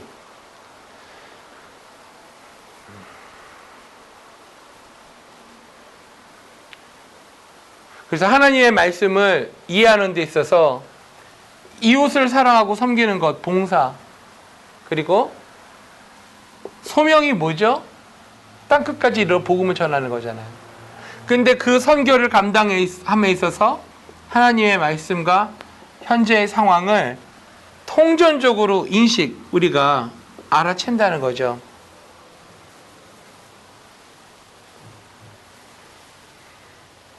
이거를 간단하게 설명하면 오순절주의자들의 특징은 첫 번째, 성격의 특징을 굳이 우리가 한다면 가장 큰 특징이 뭐냐면은 우리는 성령 받아야 된다. 그리고 두 번째, 성령 받으면 어떻게 해야 된다? 네. 전도해야 된다. 전도가 선교잖아요. 이것 때문에 이러한 말이 항상 따라다니는 거예요. 다이나믹한 사역을 한다. 누가? 오순절 운동하는 사람들이. 왜 역동적이냐? 왜 다이나믹하냐? 성령 받고 교회 안에만 앉아서 나만 천국 가면 됩니다. 그게 아니라 땅끝까지 복음을 전해야 주님이 오시고 하늘나라가 이루어지니까 목숨 걸고 나가는 거예요. 그래서 전 세계의 선교사들이 이 어셈블리스 오브 갓, 또 오순절 성경운동하는 교단, 성령운동 아주사 부흥 이후에 거기서 성령 세례받고 방언 말하는 사람들이 선교사로 헌신해서 전 세계로 뻗어 나가는 이유가 성령 받으면 전도하고 싶은 마음이 불일 듯 일어나거든요. 성령이 충만하면. 그래서 지금 이 말을 하고 있는 거예요. 그래서 오순절 해석학은 복음을 올바르게 분석하고 해석하여 그들의 삶에 적용시키는 것에 관심을 지닌다. 그러니까 우리는 성령 받고 복음을 받아들였으면 이 현실의 삶 속에서 그게 성경의 말씀이 일어나야 되는 거예요. 역사가. 어떤 역사? 오중복음 삼중축복의 역사가 일어나야 된다. 이게 이제 조용기 목사님의 해석이었죠. 현재 삶의 자리에서 실제적인 공간과 시간 속으로 통전적으로 경험할 수 있도록. 이 말이 무슨 말이냐면 2000년 전에 있었던 초대교회의 성령의 역사가 지금 내가 살고 있는 2017년 9월 14일 오늘 나의 삶 속에서 이루어져야 된다는 거예요. 그 역사가 동일하게. 근데 그 역사가 어떤 역사예요? 내 영혼이 잘 되고 나의 혼이 잘 되고 나의 육체가 잘 되어서 하나님께 영광 돌리는 복음 증거자의 증인으로서의 삶을 사는 것, 그리고 나가서 제자로서 제자를 만들고 내가 제자가 되는 것뿐만이 아니라 다른 사람들을 제자화시키고 예수님의 복음으로 그들로 하여금 교회를 세우게 하는 것, 이게 사명이다 이거죠. 그게 성경 해석하는 데 있어서 중심이다 그 말이에요. 그래서 이제 거기에 성경의 해석학의 그 중요한 요소들이 뭔가를 오늘 우리가 살펴보고 강의를 마치기를 원합니다. 성경 해석학적인 중요한 요소. 계속 우리가 반복적으로 강조되는 건데요. 교재에 나와 있습니다. 첫 번째는 오순절적 경험이에요. Pentecostal experience. 그렇죠?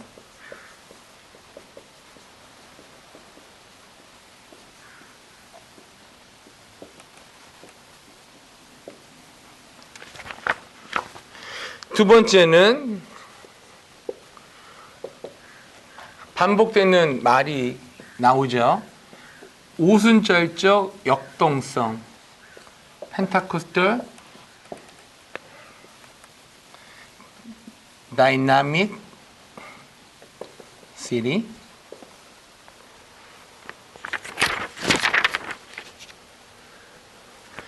그리고 우리가 전 시간에 계속 배웠던 오순절적 통전성 Pentecostal holiness.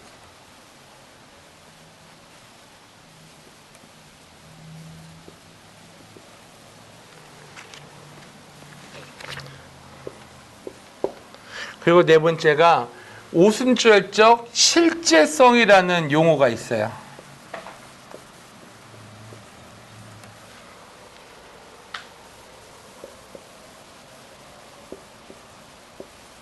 reality. 그러니까 요게 이제 terms예요. 용어들. 그러니까 우리가 크리스천 대학을 다니고 성경학과를 배웠다 하면 적어도 이게 무슨 말인지는 이제 우리가 알아야 되는 거예요. 오순절적 경험, 역동성, 통전성, 실제성. 영어로 보면 Pentecostal experience, Pentecostal dynamic city, Pentecostal holiness, and Pentecostal reality. 네, 이제 이게 뭔지 우리가 잠시 생각해 보기로 하겠습니다. 우리가 이제 배웠던 내용을 이제 정리해 놨다 생각을 하시면 될 것 같아요. 그러니까 지난 몇 시간 동안 우리가 꽤 많은 것을 이해를 했습니다. 오순절적 경험, 하나님 만나는 체험은 말씀을 통해서 기도하는 가운데 아니면은 우리의 삶의 인생의 환경과 사건을 통해서 만남과 경험으로 이루어지죠. 하나님과 만나야 하나님이 계신다는 것을 우리가 깨닫게 되잖아요. 하나님을 경험하지 않고 생각으로, 어려운 말로 사변적이라는 표현을 쓰는데, 머릿속으로 하나님을 우리가 만나면은 진정한 하나님을 만날 수가 없고 헛소리만 하게 되죠. 누가 그랬을까요? 많은 철학자들, 많은 공산주의자들이 그렇게 하나님을 반대하게 되는 이유가 하나님을 경험하지 못했기 때문에 그러는 거죠. 아직 이 세상에는 하나님을 경험하지 못한 수많은 영혼들이 아직도 고통 가운데 방황하고 인생의 항해 가운데 절망하며 표류하고 있는 영혼들이 많이 있다는 것을 우리가 알아야 됩니다. 오순절주의 가장 뚜렷한 표식, 구별되는 distinctive mark가 뭐예요? 그렇죠. 정답. 더 이상 가르칠 게 없습니다. 네, 우리 다음 시간부터 안 나오셔도 될 것 같아요. 성령 세례 체험의 초기의 외적 증거. 이제 한국말로 하면 이렇게 어려운데 영어로 하면 initiative physical evidence of the baptism of the Holy Spirit. 그게 뭐냐 했을 때 오순절주의자들은 방언이다 그렇게 얘기하는 거예요. 근데 저는 오순절주의자이면서 그거를 통전적으로 보는 거죠. 방언뿐만이 아니라 예언과 꿈과 비전을 갖게 된다. 뭐하면? 성령 세례 받으면. 그럼 방언은 어디 있냐? 예언의 하나로 들어간다.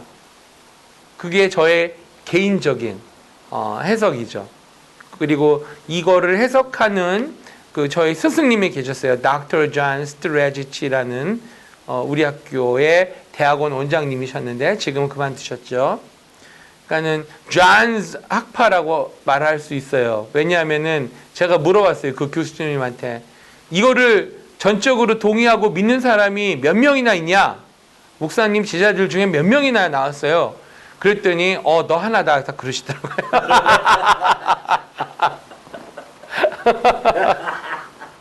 뱅거. 너요. 그래서 감사합니다. 그랬죠. 네. 그 교수님을 통해서 제가 어떻게 하나님의 말씀을 어떠한 관점에서 봐야 되는가를 그분을 통해서 정립이 됐죠. 그리고 세계를 바라보는 관점도 그분의 주장은 한 가지예요. 성경적으로 어떻게 해석을 하겠느냐. 그러니까는 쉽게 말해서 어떤 사건이 터졌으면은 성경에 뭐라고 적혀 있느냐 그렇게 물어봐요. 제가 어떠한 문제를 갖고 가면 성경에는 혹시 뭐라고 되어 있을까? 근데 그분의 머리에는 웬만한 성경 사건이 다 들어있는 것 같아요. 그러니까 어느 정도의 석학이었냐면 본인은 히브리어로 된 성경을 읽어요.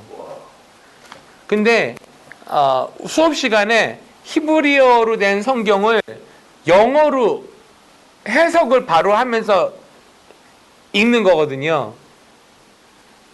그러면서 우리들이 갖고 있는 영어 성경의 번역과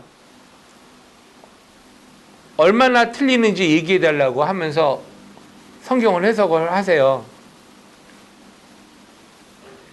98%가 정확해요.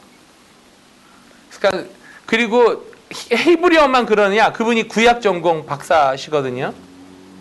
요엘서를 가지고 박사학위를 받으셨어요. 요엘서 연구에서 박사 논문이 한 300페이지 넘는 것 같아요. 근데 신약도 마찬가지예요. 이분이 신약 성경은 헬라어인데 그거를 읽으면서 영어로 얘기해요.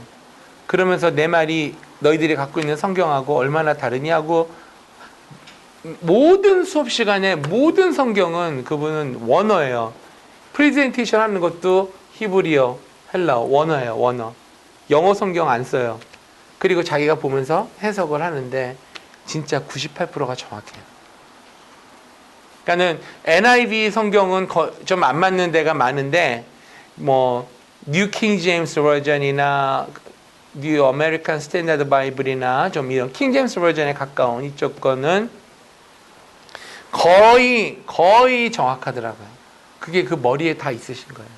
그러면서 맨날 하는 말이 If John did it, you could do it. 그러는 거예요. 항상 예, 항상 학생들에게 나이가 했으면 너희들도 다 할 수 있다. 나도 너하고 똑같은 학생 여기에 앉아서 공부했다. 그렇게 말씀을 하시는 거예요. 도전을 많이 받았죠. 그래서 성경은 원어로 읽어야 되는구나. 굉장한 그 도전을 그때 이제 받았어요.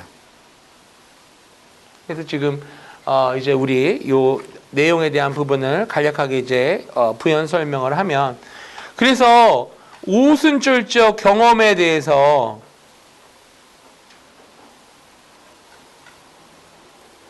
우리가 실제적으로 경험을 해봐야 안다는 거죠. 제자들도 그렇게 성경 말씀에 들은 바요, 눈으로 본 바요, 주목하고 우리의 손으로 만진 바라. 청각적이고 시각적이고 감각적이고 그런 차원에서 주님을, 하나님을 경험을 해야 된다는 거죠. 그게 오순절, 이 성경 해석하는 오순절주의자들의 아주 강조점 중에 하나예요. 그래서 오순절적인 경험이 뭐예요? 오순절 마가다락방에 있었던 초대교회의 그 성령 세례 받은 경험이 지금 여기 here and now라는 이 현실의 상황에서 지금도 이루어져야 된다라고 우리가 믿는 거죠. 근데 이거를 안 믿는 교회도 있다는 거죠. 그렇게 가르치는 신학교도 있고. 어디에 있었냐? 가까이 있어요. 우리 지난주에 우리 축구팀이 이기고 온 학교. 예, 그 학교가 전통적으로 그런 해석이에요. 아주 훌륭한 학교인데 성경의 해석에 대한 부분에 있어서는 그렇지 않은 분들이 아직도 많아요.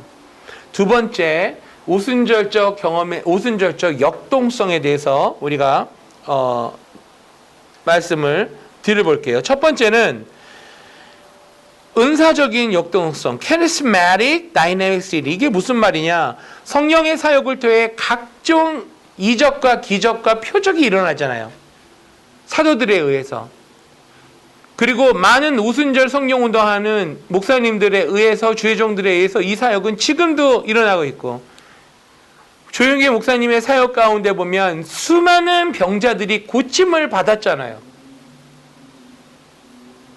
암덩이가 떠나가고 휠체어에서 앉은 자가 일어나고, 저는 모스크바 집회 때 모스크바에서 참석을 하고 조용히 목사님의 실제적인 부흥회를 처음 갔는데요. 크렘린궁이었어요. 1992년도 가을이었는데 조용기 목사님이 영어로 설교를 다 하고 나서 기도를 딱 하시는데, 하나님께서 지금 휠체어에 앉아있는 사람 일어나 걸으라고 말씀하십니다. 하나님이 치료해 주십니다. 지금 걸어 나오십시오. 그렇게 기도한 다음에 조용기 목사님은 꼭 물어봐요. 치료를 지금 받은 사람 나오라고. 그러니까 정확한 거죠. 어떤 소련 할머니가 나오시더라고요. 자기가 들어올 때 휠체어 타고 왔는데 이 다리가 다 지금 그 기도받는 순간 나왔다고. 그러니까 누구는 쇼라고 그러고 짜거라고 그러고 얘기하는데, 다른 사람은 다 그렇게 해도 저는 그게 믿어지는 거예요. 말도 안 되죠. 소련 사람 돈 주고 데리고 와서 그거 기도할 때 나오라 그랬겠어요. 근데 그날 그것뿐만이 아니라 많은 치료함을 받는 역사가 일어났어요. 이 은사적인 다이나믹시티, 역동성, 성령 받은 사람의 기도를 통해 일어나는 초대교회 때 일어났던 그 역사가 2000년대에 지금도 일어난다는 거. 이건 성령님이 살아계셔서 지금도 역사하신다는 그러한 증거죠. 두 번째로는 이제 관계적인 역동성인데, 무슨 관계를 얘기하냐 하면, 아까 말씀드렸던 성경의 본문, 텍스트와 나의 상황, 컨텍스트, 2000년 전의 말씀이 죽어있는 말씀이 아니라 지금 나의 삶 속에서 역사를 한다는 거죠. 살아서. 그래서 본문과 상황, 그리고 독자와 성령, 읽는 나와 성령님이 지금 함께 그 관계적으로 사역을 하신다는 거죠. 성령님께서. 그래서 이러한 역동성이 우리의 신학을 통전적으로 이끌어 가신다. 그게 무슨 말이냐면, 성경이 원하는 통정적인 관점으로 성령 하나님께서 우리의 이원론적 사고의 틀로 길들여진 우리를 변혁시키고 바꿔가신다는 의미입니다. 뭐를 통해서? Relational Dynamicity, 관계적인 역동성을 통해서 성령님이 역사를 하신다는 거죠. 그래서 기독교적인 아이덴티티, 이 정체성이 공고히 서게 되는 거예요. 어떻게 서게 돼요? 역사가 아니라 지금도 일어나는 현재의 사건이라는 거. 신앙이. 그 말은 곧 뭐예요? 하나님은 아직도 살아계셔서 역사하신다는 것. 세 번째는 예배적 역동성이라고 변성 교수님이 본 거예요. 현대 오순절 운동이 전개되었던 곳에는 열정적인 예배, enthusiastic worship. 아까 저속한 표현으로 시끄럽다. 그리고 고급 표현으로 역동적인 예배다. 살아있는 예배, 감동하는 예배. 역동성에 대해서 설명을 드렸고요. 제 세 번째, 통전성. 요한복음 15장 5절 말씀, 우리 아까 봤던 말씀이죠. 나는 포도나무여 너희는 가지니 저가 내 안에 내가 저 안에 있으면 이 사람은 과실을 많이 맺나니 나를 떠나서는 너희가 아무것도 할 수 없음이라. 예수님과 나이가 있는데 각각 따로따로 있는 이원론적인 존재가 아니라 나는 예수님 안에, 예수님이 내 안에, 통전적으로 이 관계를 가지고 예수님이 우리로 하여금 신앙의 열매를 풍성하게 맺게 하는 삶을 사게 하신다. 그것이 한 가지 예죠. 두 번째는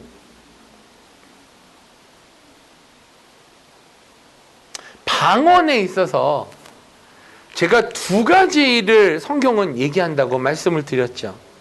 우리가 이제 따로 한 시간을 내서 이 언어적인 면에 있어서 오순절적인 언어라는 거를 강의를 따로 떼놨어요. 실러버스에 보시면 그만큼 방언이 중요하다는 건데, 오순절 마가다락방에서 일어났던 성령 체험 이후에 성도들이 받은 120문도가 120명의 제자들이 받은 그 성령의 역사의 physical evidence가 방언인데 그 방언은 어떤 방언이냐? 선교적인 언어로서의 알아들을 수 있는 방언. 그래서 그 헬라어로 제노랄리아.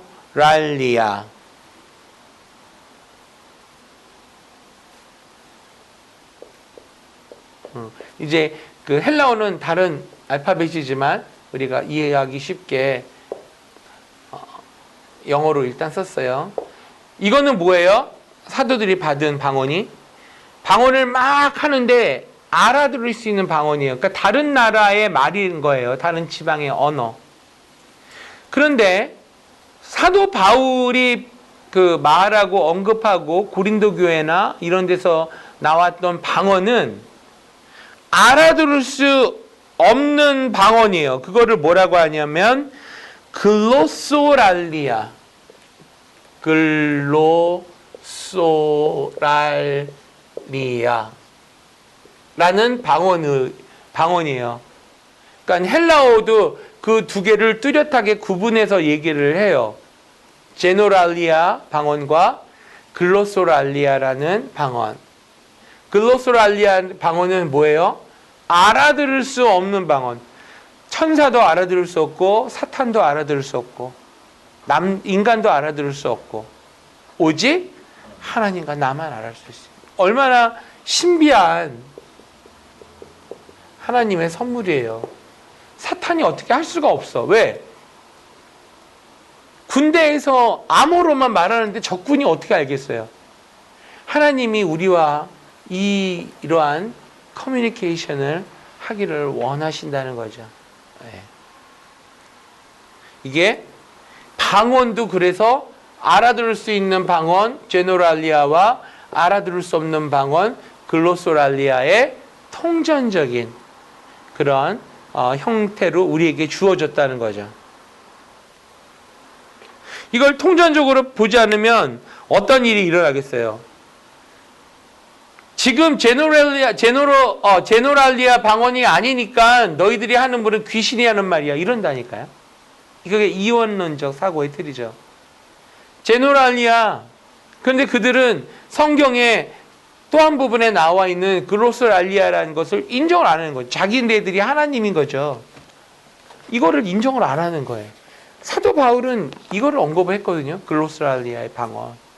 그래서 이 방언을 하지 말라가 아니라 교회의 유익을 위해서 통제를 하고 컨트롤을 해서 예수 안 믿는 사람이 옆에 왔는데 그 사람한테 대화한다고 네가 방언을 하면 너도 네가 무슨 말 하는지도 모르면서 그 사람들이 그거를 어떻게 알아듣겠냐는 거죠. 왜 처음 온 사람들이 무슨 잘못이 있어서 너한테 그런 얘기를 듣고 교회에 대한 반감을 갖게 하느냐. 사도 바울은 주장하는 게 이거거든요. 그러니까 불신자들 만나서 너 자랑하고 너 잘났다고 방언을 하는 게 아니라 너 혼자 골방에 들어가서 기도할 때 하나님이랑 비밀스럽게 얘기를 하라는 거죠. 근데 그거를 우리가 현대에 있는 사람들은 귀신의 소리라고 그렇게 치부하고 안 하죠. 그러니까 사탄에 말려 들어간 거죠. 이 알아듣지 못하는 방언의 유익도 굉장히 많아요. 첫 번째가 오래 기도할 수 있고, 두 번째 내 뜻대로 기도하는 거. 내가 생각을 하면서 기도를 하는데 성령께서 이 입술을 소리를 내게 하면서 말을 하게 하니까 내 의지보다는 성령님의 의지대로 기도를 하면서 하나님이 이 기도를 하는 가운데 마음에 그 꿈과 비전을 우리에게 생각나게 하시고 품게 하세요. 왜냐하면은 성령님이 우리에게 주시는 언어는 커뮤니케이션 툴은 꿈과 비전이거든요. 그래서 내가 하루하루의 일과를 어떻게 살아야 할지 그렇게 받는 사람도 있고, 또 나의 10년 뒤의 사역, 20년 뒤의 사역, 나의 인생의 계획을 꿈과 비전으로 받는 그러한 우리 성도들이 지구상에 너무 많죠. 네. 오순절적 실제성, 이제 이 리얼리티에 대해서 우리가 생각을 하고 오늘 강의를 마치고자 합니다. 반복되는 내용이에요. 자, 이번에는 이제 우리가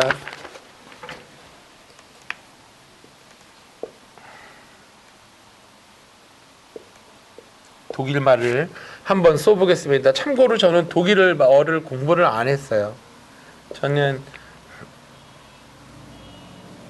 고등학교 때 외국어를 특별히 가르치는 학교를 다녀서 영어와 제2외국어를 두 개를 배웠거든요. 학교가 외국어 고등학교여서. 근데 그때 제가 독일어를 안 배우고 불어를 배웠어요. 그 불어를 배울 때 장로교 들어갔을 때는 장로교 신학하라고 하나님이 배우셨구나. 나중에 깨달았는데 그게 아니에요. 그건 네가 혼자 이제 공부하고, 지금 제가 공부하려는 거는 독일 신학이에요. 연구하려는 거는.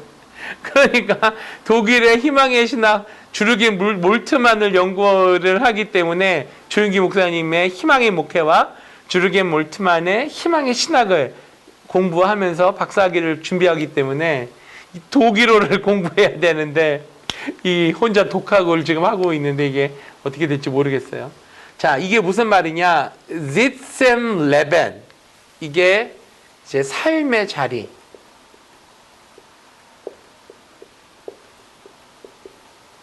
Reality, 실제라는 말은 뭐냐면 모든 하나님의 역사, 성령의 역사가 지금 나의 삶의 자리에서 일어나고 있다는 거죠. 그냥 이게 역사에 일어났던 그 일이 아니라 그 일을 역사하신 하나님께서 나의 삶 속에서 역사하신다. 그러면 이게 무슨 말이냐면 내가 지금 가난하고 헐벗고 굶주렸다면은 나로 하여금 하나님께서 나로 하여금 부욕해 하시고 나를 가난으로부터 나를 꺼내 주시고, 그리고 하나님께서 나의 삶을 변화시켜서 빈곤에서 풍부로, 그리고 가난에서 풍부함으로 바꿔주신다는 거죠. 그게 바로 실제적으로 내가 살고 있는 삶의 자리에서 하나님이 역사하시는데, 조윤기 목사님이 이거를 어떻게 역사하는 거를 구분해 주셨냐면, 첫 번째가 단순하게 simple, 그리고 direct, 직접적으로. 그래서 삼박자 축복이 나온 거예요. 예수 믿으면 우리의 영과 혼과 육이 잘 됩니다. 복 받습니다. 그리고 practical 하면서도 powerful한 설교를 통해서 실제 우리 삶에서 역사가 일어난다는 것을 60년의 목회, 지금도 하고 계시는 거죠. 그래서 수많은 사람들, 진짜 100만 명 이상의 사람들이 그 말씀에 은혜를 받고 예수님을 만나고 예수님 믿겠다고 서원을 하고 모든 귀신이 떠나가고 병마로부터 고침을 받고, 그 역사를 오순절 성령운동, 지금 약 100여 년의 역사, 120년의 역사 가운데 60년을 대한민국 그 조그만 나라에 그 헐벗고 굶주린 6.25 시대 이해의 그 상황 가운데서 기적을 일으켜냈는데, 누가 일으켜냈냐? 오순절 성령 운동을 하는 여의도 순복음교회의 조윤기 목사님을 통해서 하나님이 그 역사를 일으켰다. 예, 그것이 이제 우리가 오늘 강의의 결말이라고 할 수 있습니다. 경험과 다이나믹 시티와 홀리니스, 통전성, 리얼리티, 실제성. 이게 오순절 성경 해석학에 구별되는 distinctive 특징들입니다. 구별되는, 아주 special distinctive죠. 질문 있으신가요? 네, 우리 기도하고 마치겠습니다. 살아계신 아버지 하나님, 우리가 오늘 통전적인 신학의 관점, 성경을 우리가 어떻게 예수님이 보셨던 그 관점, 통전적인 관점으로 봐야 되는가를 우리가 살펴보았고, 그리고 두 번째 시간에는 오순절적인 그러한 관점에서 성경의 해석을 우리가 어떻게 해야 되는가를 우리가 배웠습니다. 아버지 하나님, 중요한 것은 나의 삶 속에서 이것이 이루어지고 역사가 나타나고 우리의 삶이 변화가 되고 예수님을 더욱 사랑하고 예수님을 끝까지 증거하는 우리가 되기를 원합니다. 아버지 하나님, 온라인하고 또 캠퍼스에서 공부하신 모든 학우들에게 이러한 역사가 일어나는 은총을 베풀어 주시고, 아버지 하나님, 한 주간의 삶 가운데서도 성령님과 동행하는 귀한 그런 역사가 일어나도록 하나님께서 은혜를 베풀어 주시옵소서. 감사드립니다. 예수님의 이름으로 기도합니다. 아멘. 수고하셨습니다. 네.